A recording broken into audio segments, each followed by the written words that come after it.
샬롬 샬롬 샬롬 샬롬 샬롬 샬롬 내니 두려워 말아라 나의 아들 나의 딸아 안심하라 샬롬 샬롬 샬롬 샬롬 샬롬 샬롬 나의 평안을 주노라 세상과는 다른 평안 두려워 마라 샬롬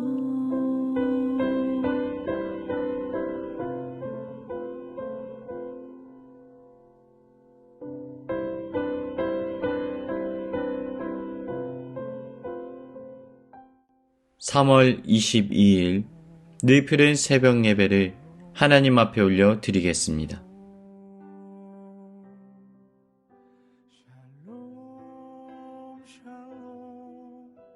오늘 시편 74편의 말씀을 중심으로 해서 하나님의 은혜를 나누기를 원합니다. 이 시편을 보면 아삽의 맛길이라고 기록되어 있습니다. 오늘 이 시편의 내용들을 쭉 살펴보면서 참으로 큰 절망과 어려움 가운데 처해 있는 이스라엘 백성들을 우리가 발견하게 되어집니다. 아주 심각한 일이 일어난 겁니다. 어떤 일이 벌어졌습니까? 성전이 회파되고 이스라엘이 멸망당하는 아주 끔찍한 일이 그들 가운데 펼쳐지게 되었습니다. 이스라엘 백성들이 선민사상을 가지고 하나님께서 우리를 택하셨기 때문에 우리는 반드시 은혜와 복을 누리게 될 것이다. 이러한 자신들이 가지고 있던 그 신앙의 중심이 한순간에 허물어지는 아주 끔찍한 상황이 일어나게 된 겁니다. 이 원수의 세력들로부터 패배를 당한 것도 모자라서 지금 어떤 일이 벌어졌습니까? 성소가 완전히 짓밟힘을 당하게 되어진 것입니다.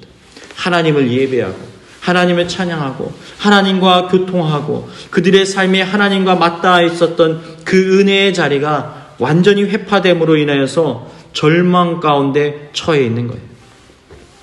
여러분, 때때로 우리가 인생을 살아가다 보면 이런 뜻하지 않은 고난이 찾아올 때가 참으로 많이 있습니다. 우리는 소망하고 기대합니다. 우리의 삶에는 고난이 없었으면, 우리의 삶은 늘 평안했으면, 아무런 문제가 없었으면 하고 기대하지만 사실은 우리의 삶을 가만히 되돌아보면 고통과 괴로움과 어려움과 낙심의 상황들이 우리 가운데 처해질 때가 있어요. 오죽하면 시편과 또 전도서에 보면 뭐라고 말합니까? 우리의 삶이 다 헛된 것들 뿐이다. 우리의 삶을 돌아보니까 수고와 슬픔 뿐이다. 이렇게 말하는 것들을 보게 됩니다. 이러한 고난의 문제를 우리가 어떠한 방법으로 바라볼 것인가? 또 고난이 찾아왔을 때 어떻게 우리는 신앙 안에서 이것을 극복해 나갈 수 있는가? 우리는 스스로 이 말씀을 통하여서 진단하고 깨닫는 은혜가 필요하다라는 겁니다. 자, 먼저 시편 기자가 어떻게 고백합니까? 하나님이여 어찌하여 라고 외치고 있습니다. 고난 중에 그들의 삶의 자리 속에서 하나님께 나아가서 도움심을 간청하는 거예요. 자신의 상황을 토로하는 거예요. 그들이 어떠한 상황 가운데 처해 있는지를 아뢰이고 있는 것입니다. 시편 1절의 말씀 보십시오. 하나님이여 라고 외치고 있는 거예요. 하나님께 시선을 고정하고 그리고 자신들의 그 신세를 한탄하고 있습니다. 여러분, 때때로 우리 신앙인들이 하나님 앞에 원망하듯 내지르는 그 고백도요, 하나의 기도가 된다는 사실을 잊지 마시길 바랍니다. 여러분, 우리가 삶을 살아가다 보면 내 안에 쌓여있는 그 감정을 내가 어떻게 해결해야 될지 알 수 없을 때가 있어요. 화가 머리끝부터 나기도 하고 어떨 때는 낙심이 온 몸과 생각을 장악하기 때문에 이 정신의 문제가 육체로까지 찾아와서 끙끙 앓는 거예요. 마음의 근심이 뼈를 상하게 한다. 그 모든 문제의 상황들이 나를 자꾸 억누르고 지치게 만드는 거예요. 그러면 우리는 어떻게 해요? 본능적으로 이것을 어떻게 해소해야 되는지 그 방법을 찾기 시작한다라는 거예요.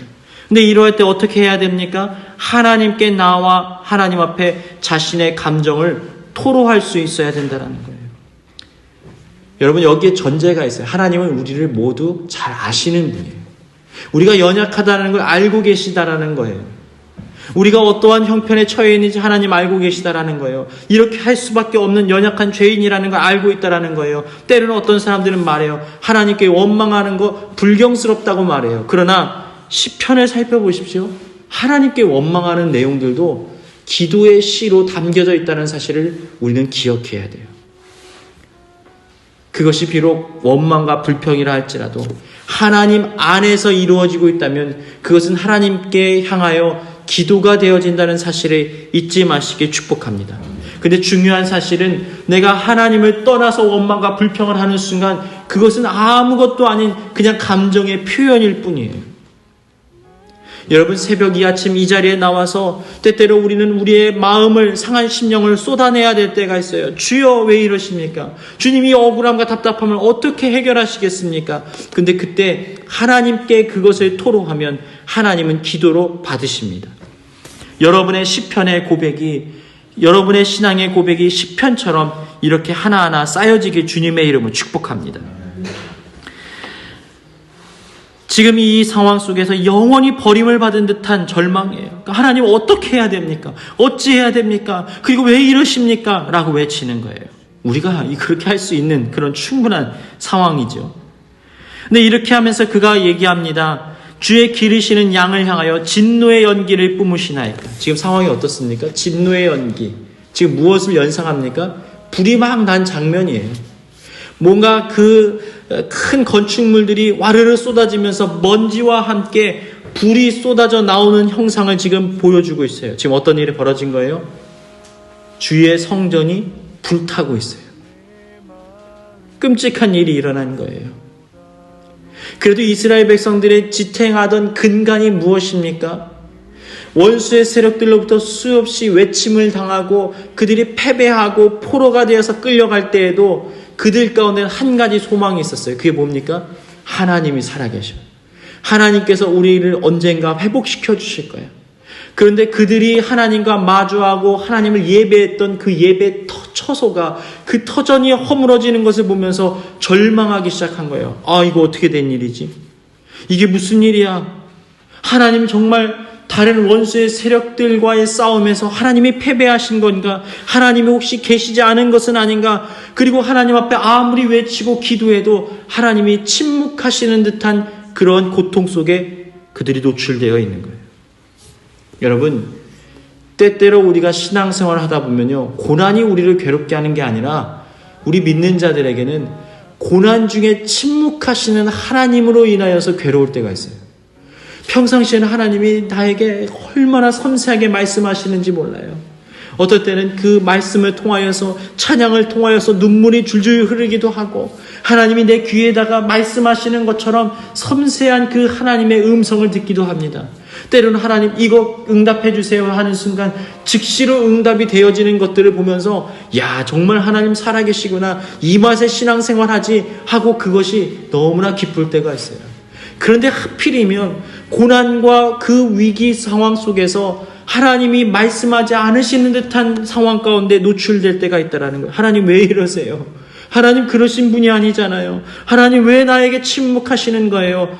여러분, 이 침묵의 때 여러분은 어떻게 그 시간들을 보내십니까? 여러분, 그 시간이 가장 우리 그리스도인들에겐 어려운 시간이에요. 가장 괴로운 시간이에요. 마치 하나님의 일식처럼 해가 가려워진 듯한, 모든 것이 컴컴해진 듯한 절망의 상황 가운데서 우리는 그럼에도 불구하고 그 침묵하시는 하나님 앞에 도우심과 은혜를 간청할 수 있어야 한다는 거예요. 흔들리지 않는 것, 휘청거리지 않는 것. 여러분, 어떻게 하면 우리가 그러한 믿음의 자리를 지킬 수가 있습니까? 하나님 앞에 가까이 나아가고 하나님을 회상할 수 있어야 한다는 거예요. 자, 2절 말씀 보십시오. 옛적부터 얻으시고 속량하사 주의 기업의 지파로 삼으신 주의 회중을 기억하시며 주께서 계시던 시온산도 생각하소서. 이게 무슨 얘기입니까? 기억하시라는 거예요. 하나님 우리를 잊어버리신 거죠. 하나님 어떻게 이러실 수가 있어요? 하나님과 나와의 과거의 삶의 자리에서 그렇게 사랑이 넘치고 기쁨으로 동행했던 그 자리를 주님 잊어버리신 것은 아닌가요? 왜 이 시온산에 임재하지 않으십니까? 하나님 떠나가셨습니까? 우리를 버리셨습니까? 다윗이 가장 두려워했던 것처럼 주의 성신을 내게서 떠나지 마소서. 어떠한 방법으로도 하나님이 떠난 그 빈자리를 채울 수 없다는 걸 잘 알고 있어요. 여러분, 다윗이 그래서 두려워했던 거예요. 왜 두려워합니까? 그 전대 왕이었던 사울 왕의 모습을 통하여서 하나님의 영이 떠난 자가 말로가 얼마나 비참한지를 눈으로 목격했던 거예요. 어떻습니까? 그가 얼마나 훌륭한 인물입니까? 사실 다윗의 젊은 시절하고는 감히 비교할 수도 없는 사울 왕은 너무나 완벽한 인물이었어요. 인간적으로 살펴보면 흠모할 만하고 거의 완벽에 가까운 인물이었습니다.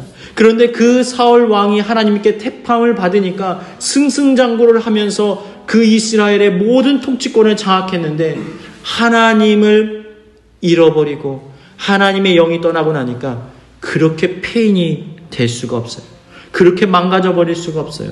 그렇게 악신에 사로잡혀서 비정상적인 삶을 살아갈 수밖에 없어요. 그래서 다윗이 그렇게 얘기하잖아요. 하나님 용서하여 주소서, 주의 성신을 내게서 떠나지 마소서. 그가 가장 두려워했던 것은 하나님이 떠나는 것이었습니다. 근데 문제는 무엇입니까? 지금 이스라엘 백성들이 이러한 동일한 두려움을 안고 있는 거예요. 하나님 우리를 버리신 거 아니에요? 하나님 우리를 떠나신 것 아니에요? 지금 2절 말씀이 그 고백이에요.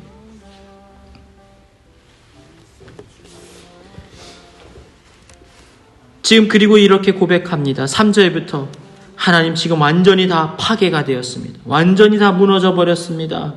영구히 파멸된 곳을 향하여 주의 발을 옮기소서. 원수가 성소에서 모든 악을 행하였나이다. 그들은 마치 도끼를 들어 삼림을 베는 사람 같으니이다. 이게 무슨 얘기입니까? 이 나무를 놓고 나무꾼이 나무를 치는데 나무가 어떤 반응도 하지 않고 그냥 그 아름드리 나무가 쓰러지는 것처럼 지금 이 성소가 완전히 허물어지는데 어떠한 반항도 할 수가 없는 일방적으로 핍박을 당하는 절망적인 상황이 일어나고 있는 거예요. 눈으로 지금 보고 있는 거예요. 도끼와 철퇴로 성소의 모든 조각품을 쳐서 부쉈다. 여러분, 조각품이 뭡니까? 하나님을 상징하는 것들 아닙니까? 하나님을 예배하는 성전 기구들이 아닙니까? 근데 그 모든 것들이 다 부서지고 있는 거예요. 그리고 불에 타고 있습니다. 9절 말씀 보니까 이렇게 고백해요. 이 상황 속에서 그들은 속에서부터 뼈가 마르는 듯한, 그리고 심장이 터지는 듯한 고통을 느끼고 있어요. 우리의 표적은 보이지 아니합니다. 주님, 무엇을 소망으로 삼아야 될지 알 수가 없습니다. 하나님 앞에 나와 기도할 그 제단 자체도 잃어버린 우리, 주님, 어디서 우리는 기도해야 됩니까? 선지자도 더 이상 없습니다. 하나님의 음성을 전달해 줄 그 선지자조차 이 땅 가운데 나타나질 않습니다. 이 침묵의 시간, 하나님, 우리가 말씀을 붙들면 그래도 소망을 가지고 살아갈 수 있을 텐데 그 말씀조차 선언할 선지자가 없으니 이 일을 어찌합니까? 그리고 뭐라고 얘기해요? 이 일이 얼마나 오래는지 우리 중에 아는 자가 없나이다. 우리를 가장 두렵게 만드는 건 뭐예요? 불확실성이에요. 사실은요, 미래가 선명하게 보이면요, 두려워할 필요가 전혀 없어요. 이거 한 2년만 지나면, 1년만 지나면, 6개월만 지나면 일이 풀리게 될 거야. 내가 선명하게 그 미래의 일을 알고 있다면 여러분 염려할 필요가 없는 거예요. 아무리 극심한 괴로움과 고통의 문제가 닥쳐온다 해도 6개월이 지나면 이제는 괜찮아. 이제는 해결해 주신다고 약속하셨어. 그런데 여러분, 우리가 그걸 알 수가 없는 거예요. 그래서 우리는 어떻게 합니까? 늘 미래의 일을 우리가 끌어당겨서 내가 알고 싶은 거예요. 내가 뭔가 조종하고 싶은 거예요. 내가 미래를 내 마음과 생각대로 운영하고 싶어요. 그런데 그럴 수 없는 한계가 있기 때문에 우리는 좌절하고 두려워하고 낙심할 수밖에 없는 거예요. 이 일이 얼마나 오래될런지, 또 앞으로 어떤 일이 벌어질런지 아는 자가 없나이다.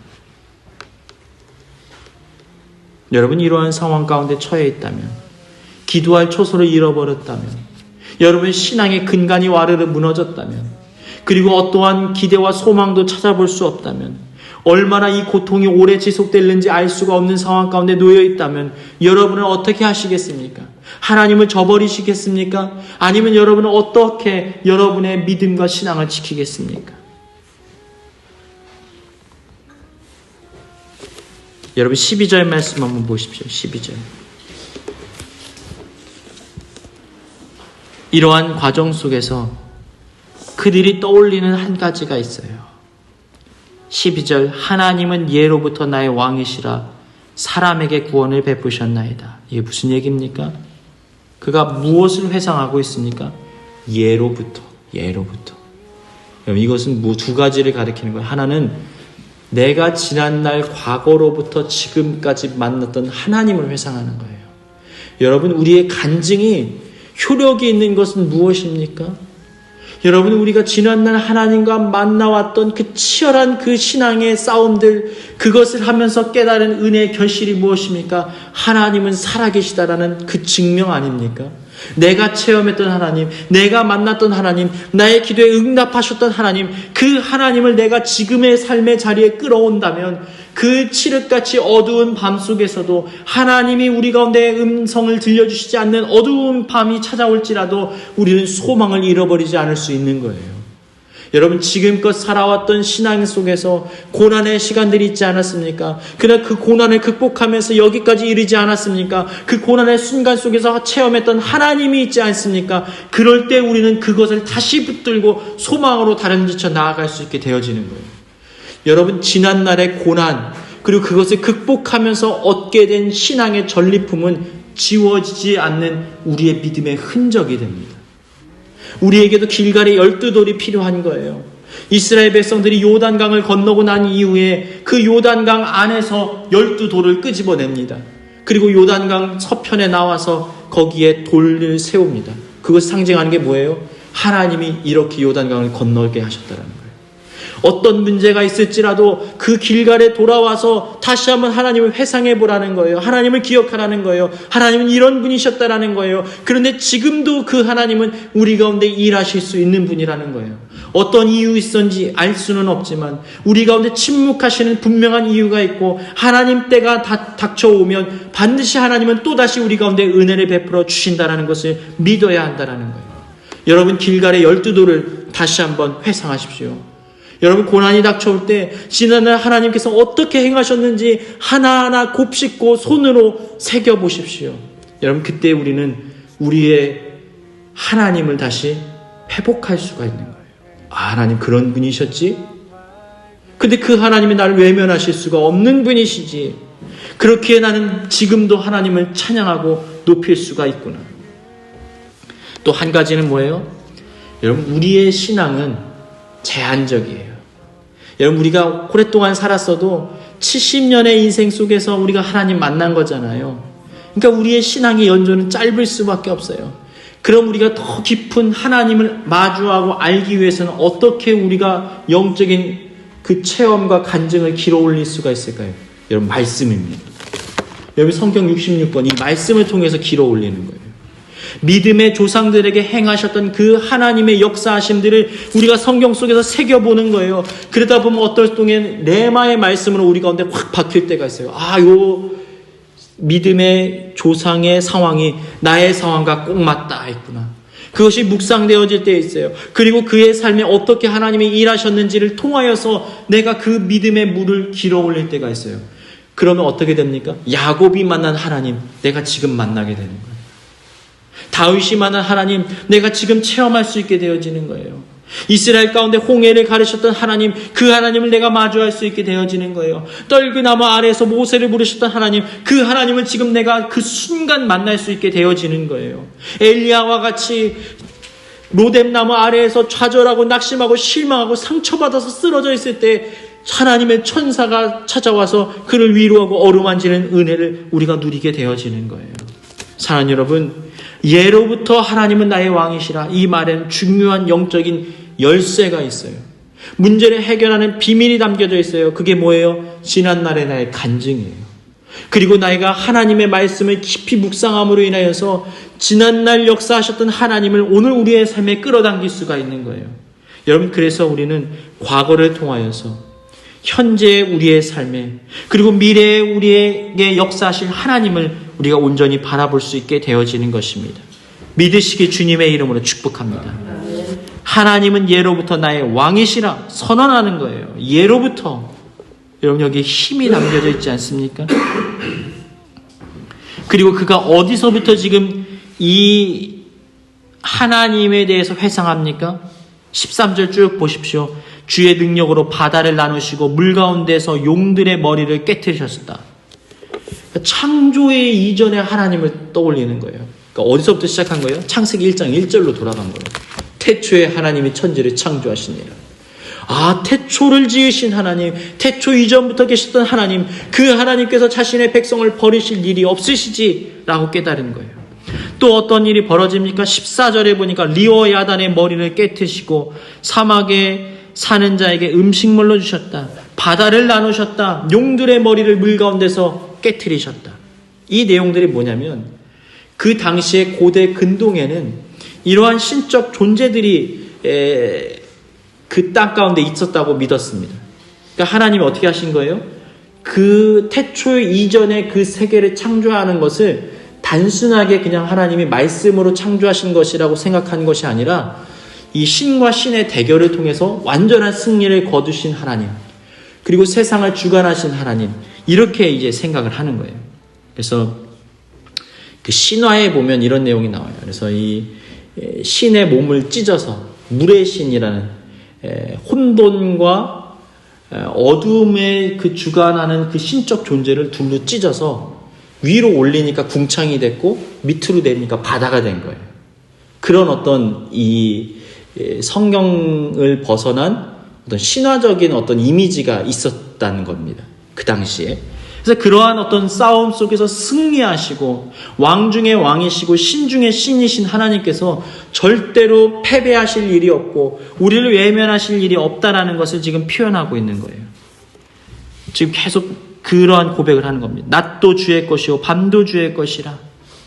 그러니까 낮과 밤을 지나면서도 지금 어떤 역경과 고난의 상황 속에서도 뭐가 깨달아지는 거예요? 하나님이 깨달아지는 거예요. 방금 전까지는 어떻게 이 낮과 밤이 인식이 됐을까요? 밤이면 밤이라서 울고 낮이면 낮이라서 우는 거예요. 어두우니까 울고 소쩍새가 울면 내 마음도 같이 아파서 슬퍼서 웁니다. 하나님, 이제는 어떻게 합니까? 낮에는 너무 찬란한 빛이 나의 삶과 너무나 비교가 돼서 실망하고 좌절하는 거예요. 그런데 하나님이 개입되고 하나님을 떠올리게 되자 어떤 것들이 연상이 되는 거예요? 밤하늘의 별을 보니까 이 세상을 창조하신 분이 하나님이시고 하나님의 그 창조의 섭리들이 눈에 선명히 보이는 거예요. 지금도 낮과 밤을 주관하시고 세상을 운행하시는 하나님이 그 삶에 선명하게 느껴지기 시작하니까 모든 것이 하나님의 세계로 가득 차 있는 거예요. 그러니까 두렵지 않은 거예요. 그러니까 염려하지 않는 거예요. 그러니까 낙심하지 않는 거예요. 하나님께서 침묵하시는 것이 아니라 내가 하나님을 느끼지 못한 것들 뿐이었어요. 내 호흡도 내가 호흡을 왜 하고 있지? 내가 의식하지 않아도 심장이 왜 뛰고 있지? 아, 지금 하나님께서 심장을 펌프질하게 하시는구나. 심장을 운행하게 하시는구나. 라고 깨달아지는 바로 그 순간부터 모든 것이 하나님의 임재하심으로 지금 바뀌어지는 것들을 체험하게 되는 거예요. 여러분, 이게 중요합니다. 여러분, 24시간 매일의 삶의 자리에서 우리는 하나님을 느끼고 하나님을 의식할 수 있어야 돼요. 기가 막힌 응답의 역사가 일어나야만 우리가 하나님 만나는 게 아니에요. 우리의 감정이 움직이고 우리의 감정이 뭔가 하나님의 임재 속에서 감동을 느껴야만 하나님을 만나는 것이 아니에요. 이미 하나님은 우리와 함께 하시고 이 세상을 가득 채우고 계십니다. 여러분의 삶의 자리 속에서 숨쉬는 그 순간순간 하나님이 동행하시고 함께 하신다는 걸 기억해 보세요. 사랑하는 자녀들의 얼굴을 보면서 야, 어떻게 여기까지 잘할 수 있었지? 하나님께서 지금도 돌보시는구나. 하나님께서 지금도 역사하시는구나. 여러분, 그것이 깨달아지는 순간 우리는 감동과 전율에서 벗어나지 않을 수가 있게 되어지는 것입니다. 여러분, 고난 속에 우리 시선을 빼앗기면 고난만 보여요. 고난의 렌즈로 우리의 삶을 해석하기 시작하면 모든 것이 고난이고 괴로움 투성입니다. 그런데 신앙의 렌즈로 하나님을 통하여서 우리가 모든 것을 바라보고 직면하게 되면 다 하나님의 은혜이고 하나님의 섭리고 하나님의 일하심이 되는 거예요. 사랑하는 여러분, 이제 따뜻한 봄이 다가왔습니다. 봄에 꽃을 꽃 피우게 하시는 분이 누구십니까? 매서운 겨울이 지나가고 죽어있던 생명들이 움을 틔우고 그리고 새싹들이 돋아나는 그 푸르디푸른 아름다운 자연을 누가 주관하십니까? 하나님이 주관하시는 거예요. 주께서 땅의 경계를 정하시며 주께서 여름과 겨울을 만드셨나이다. 여러분의 삶에 하나님을 다시 한번 회복하고 하나님을 향한 그 신앙과 믿음을 다시 살피시길 주님의 이름으로 축복합니다. 그러면서 다시 18절을 보십시오. 그가 이렇게 말하는 거예요. 여호와여 이것을 기억하소서. 이제는 이 기도가요 달라졌어요. 하나님을 떠올리고 나니까 하나님께 더 강력하게 기도할 수 있게 되는 거예요. 하나님 도와주세요. 원수가 주를 비방하며 우매한 백성이 주의 이름을 능욕하였나이다. 여러분 18절 말씀만 보십시오. 여호와여 잊지 말아 주십시오. 원수가 주를 비방하였습니다. 아니 자신의 나라가 패망한 거잖아요. 그런데 어떻게 이것이 주님의 이름이 능욕을 당한 것입니까? 그러니까 그가 다시 고백하는 거예요. 하나님, 내가 주님의 소유이기에 내가 멸망하면 주님의 나라가 멸망당한 겁니다. 우매한 백성이 주의 이름을 능욕하였나이다. 여러분, 이 우매한 백성은 누구를 말할까요? 이스라엘 백성 말하는 거예요. 하나님, 우리가 우매한 백성입니다. 우리는 능력이 없습니다. 우리는 힘이 없습니다. 하나님의 이름을 거룩하고 영화롭게 만들 수 있는 어떠한 자격도 없습니다. 보십시오. 우리는 다 망했고 다 흩어졌고 다 무너졌고 우리는 짓밟혀 있습니다. 주님의 이름을 품고 반드시 이 땅 가운데 승리했어야만 하는데 주님, 우리의 삶이 주의 이름을 능욕할 수밖에 없네요. 그러나 그들이 외치는 거예요. 그러나 주님 잊지 마십시오. 21절 가난한 자와 궁핍한 자가 주의 이름을 찬송하게 하소서. 주의 이름을 찬송하게 하소서. 나의 삶을 통하여 주의 이름이 영광 받으시기를 원합니다. 주님의 이름이 높여지기를 원합니다. 주님 은혜를 베풀어 주소서. 사랑하는 여러분, 여러분의 삶에도 여러분의 신앙의 자리에도 여러분의 모든 응답의 자리에도 하나님의 이름이 높여지는 은혜의 역사가 임하길 주님의 이름으로 축복합니다. 우리는 연약한 자들이에요. 우리는 부족한 자들이에요. 우리는 하나님의 그 영화로움을 품고 살아갈 수 없는 자들입니다. 그래서 우리는 이 아침 기도해야 되는 것 아닙니까? 주님, 우리 가운데 은혜를 베풀어 주셔서 이 고난과 괴로움과 불확실한 미래의 상황으로부터 우리를 건져내어 주시고 소망의 자리로 우리를 인도하여 주소서. 그리고 나의 삶이 영화로워짐으로 인하여 하나님 영광 받아 주소서. 만약 사람들이 와서 어떻게 그 고난을 겪었느냐고, 어떻게 극복했느냐고, 어떻게 이런 은혜가 임했느냐고 질문을 할 때 그때 하나님께 찬양하게 해주세요. 내가 하나님 사람이라네. 하나님을 믿고 고난 중에 그렇게 기도해서 새벽에 기도하고 하나님 앞에 부르짖었더니 하나님이 응답해 주셔서 당신도 한번 그 하나님 믿어봐. 진짜 하나님 살아계셔. 이러한 고백이 오늘 우리의 삶에 있기를 주님의 이름으로 축원합니다.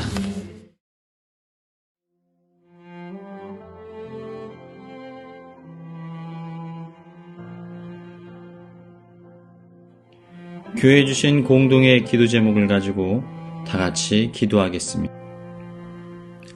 첫 번째로 기도의 모범을 보이셨던 예수 그리스도를 본받아 하나님 앞에 날마다 기도하는 거룩하고 복된 삶 살게 하여 주옵소서.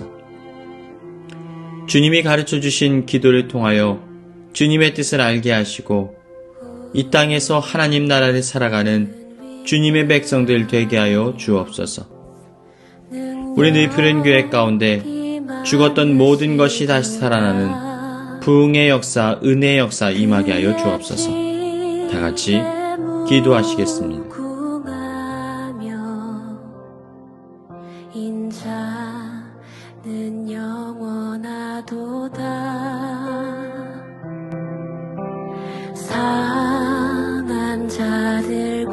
고치시며 상처를 싸매시도다. 별들의 수를 세시며 이름을 붙이셨도다. 그가 구름으로 하늘을 덮으시며 땅을 위하여 비 준비하시니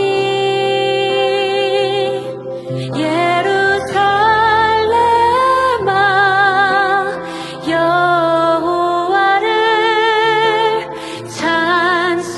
찬송할지어다. 내 하나님을 감사함으로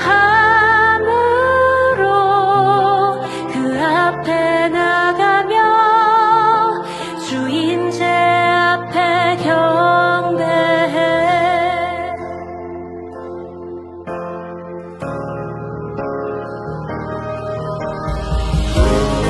우리 주는 위대하며 능력이 많으시도다.